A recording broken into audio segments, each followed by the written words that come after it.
Vamos falar do nosso rival um pouquinho? Porque tem algumas coisas que a gente precisa falar, né? Principalmente nessa semana. Né? Essa semana ainda não acabou. Hoje, no dia que esse vídeo está indo ao ar, o Palmeiras vai disputar um título, enquanto isso, quarta-feira, eles ganharam o título da Copinha. Eu vou falar bem a verdade pra vocês. Esse ano em específico, até o ano passado era diferente, mas esse ano em específico eu caguei pra Copinha. Caguei. Sinceramente, eu não liguei da gente ter sido eliminado. Era previsto, né? Inclusive que na minha concepção a gente ia ser eliminado.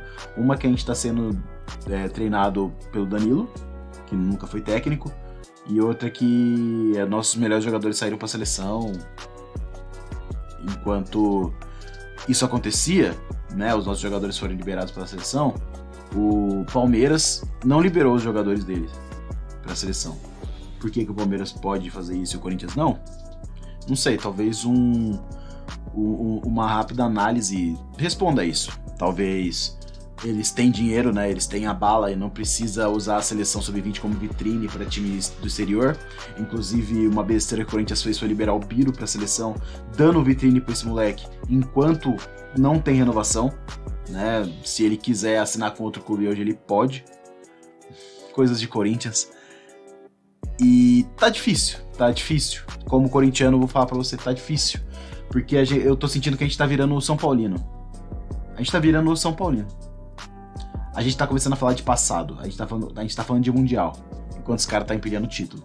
Eu não tô falando que eles vão empilhar título esse ano, tá? Eles já vão disputar o primeiro título desde o sábado, vão disputar o Paulista. Talvez seja um dos anos mais difíceis pro Palmeiras esse ano, porque eles perderam uma peça super fundamental, que é o Danilo.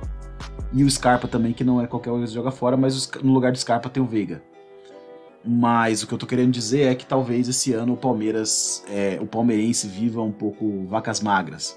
Não quer dizer que eles não vão ganhar títulos, né? A gente pode ganhar títulos, eles podem ganhar título, mas essa sequência deles pode dar uma pausa até eles conseguirem se reorganizar. A diferença é que eles têm dinheiro para se reorganizar, a gente não. Né? A gente precisa ceder 6 jogadores para contratar um. E, óbvio, o Yuri Alberto valeu tudo isso. Né, ele vale tudo isso, ele é um jogador de 21 anos que ainda pode ser revendido, mas que só esse ano já entregou 4 gols. Ele fez 1, deu 3 assistências. Dos 5 gols que o Corinthians tem, o Yuri Alberto participou de 4. É um número bem elevado. Tá? Voltando a falar do Palmeiras. Quarta-feira aconteceu a final da Copinha e eles foram campeões. Eles foram bicampeões, né?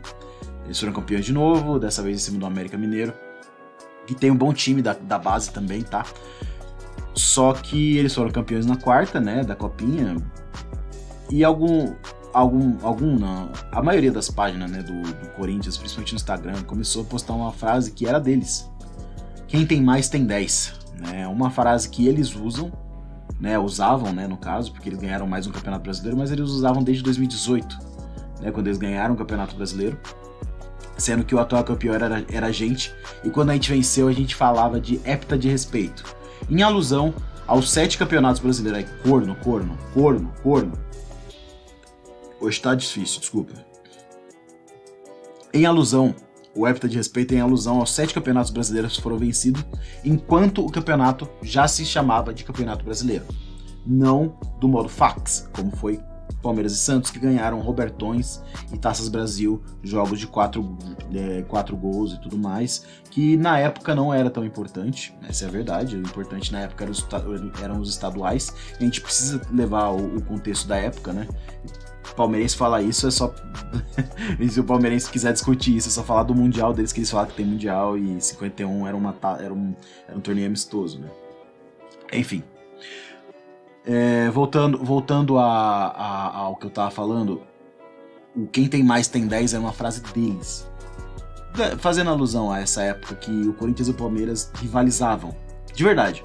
O Corinthians ganhou em 2015, o Palmeiras ganhou em 2016, o Corinthians ganhou em 2017, o Palmeiras ganhou em 2018. Tá bom pra você? Era uma época que o Corinthians empilhava título.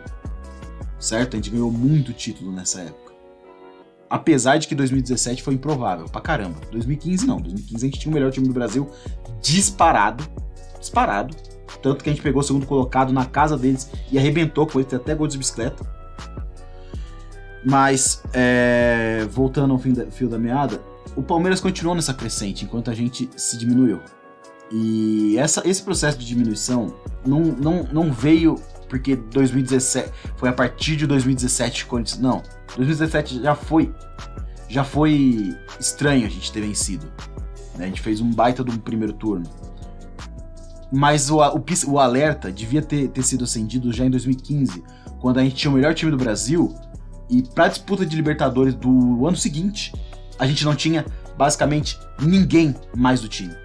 Era ali que se tinha que ter pensado, estamos fodidos economicamente, vamos começar a segurar? O Corinthians não fez isso, o Corinthians continuou gastando, que nem um otário, né? Acabou ganhando o Campeonato Brasileiro, beleza. Mesma coisa, 2017 para 2018, já não tinha mais ninguém, o Jô foi embora, o Rodriguinho foi embora, o Rodriguinho acabou no Cruzeiro. A gente acabou chegando na final da Copa do Brasil, mas outro papo. A gente não tinha time pra ganhar do Cruzeiro, a gente não teve time pra ganhar do Flamengo, enfim. O que eu tô querendo dizer é, o pisca-alerta devia ter sido ligado, né? Entrar em modo de alerta, entrar em modo de, vamos tentar diminuir essa dívida. Não, a dívida só aumentou a partir dali. A dívida só parou de aumentar ano passado. E olha lá, só parou de aumentar não quer dizer que a gente pagou alguma coisa, não. A gente manteve algumas dívidas pagando enquanto os juros subiam, né? Então acabou equalizando ali, equalizou, só. A gente continua devendo 1 bilhão, a gente continua devendo a Arena. Enquanto o nosso rival tá aí, cheio de dinheiro, acabou de ganhar mais uma Copa de São Paulo, tem uma base fortíssima, tem jogador para tirar da base, acabou de fazer uma venda extraordinária para o Real Madrid, enquanto o Corinthians, que tem 10 Copas São Paulo, a gente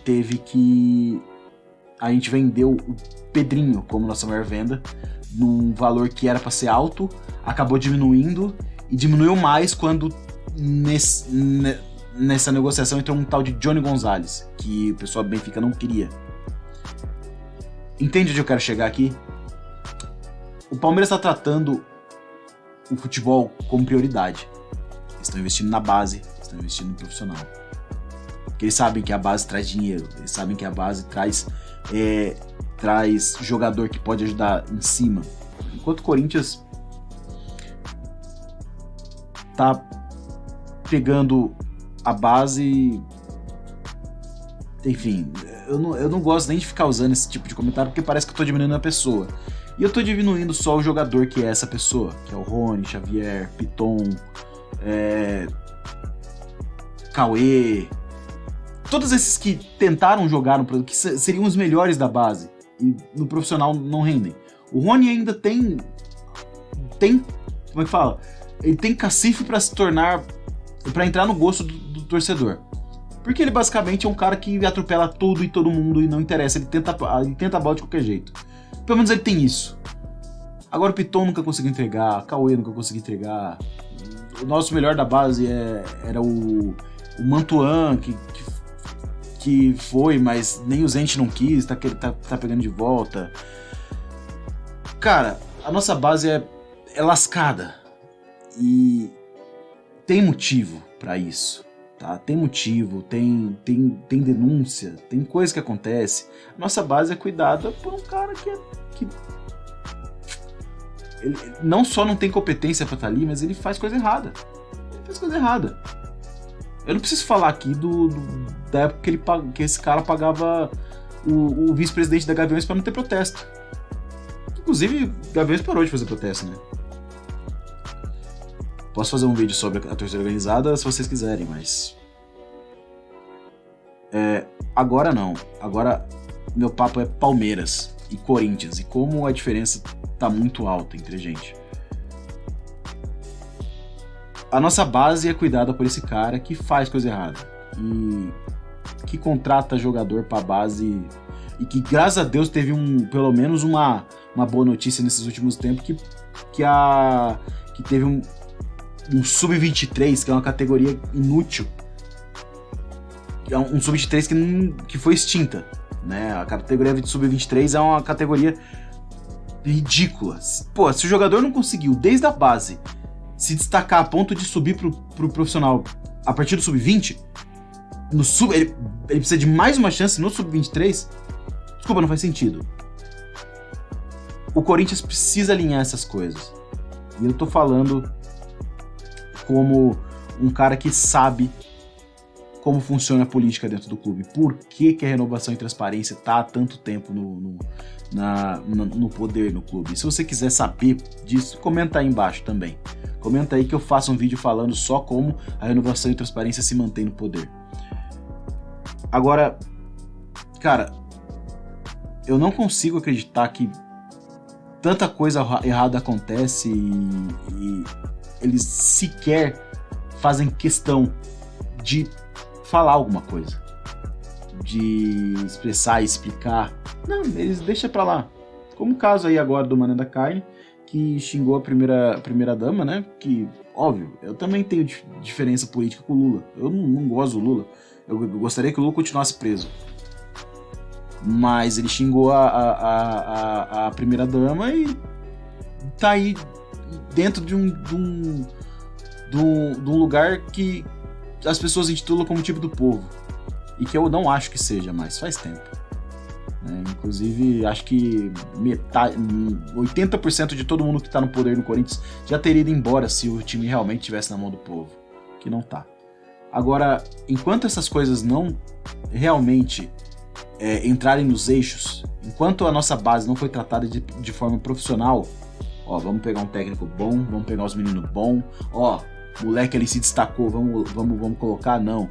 O Corinthians pega jogador de futevôlei pra jogar na base. O Corinthians pega filho... Escuta o que eu tô dizendo. O Corinthians pega filho de conselheiro, filho de associado pra jogar na base. Nem joga, mas paga um salário absurdo. Ou pagava, né? Porque pelo menos isso aí foi descoberto. Mas vai saber quanto de coisa errada já não tá lá dentro. Enfim, como eu tô dizendo, enquanto essas coisas não foram se acertando, a gente vai cansar de ver Flamengo e Palmeiras disputando o título, como vai disputar hoje. Enquanto a gente continua aqui chupando o dedo, esperando por uma campanha milagrosa em algum campeonato, como foi ano passado, na Copa do Brasil. Esse ano o clima tá bom, né? Os jogadores falaram. Será que com um clima bom a gente chega na final da Copa do Brasil de novo? E se chegar, porque o clima tá bom, será que a gente ganha? Sei lá. Acho que o Lázaro nem chega a disputar a Copa do Brasil esse ano. Porque, como eu disse, as coisas no Corinthians não são tratadas profissionalmente. Tá uma várzea e as coisas precisam mudar. Valeu? Meu nome é Caio Mendes, você está no canal do Sofredor Corintiano. Se você gostou do vídeo, deixa o like, se inscreve. Se você não gostou, deixa o thumbs down aí, deixa o dislike e me xinga nos comentários, sei lá. A gente se vê no próximo vídeo e vai Corinthians!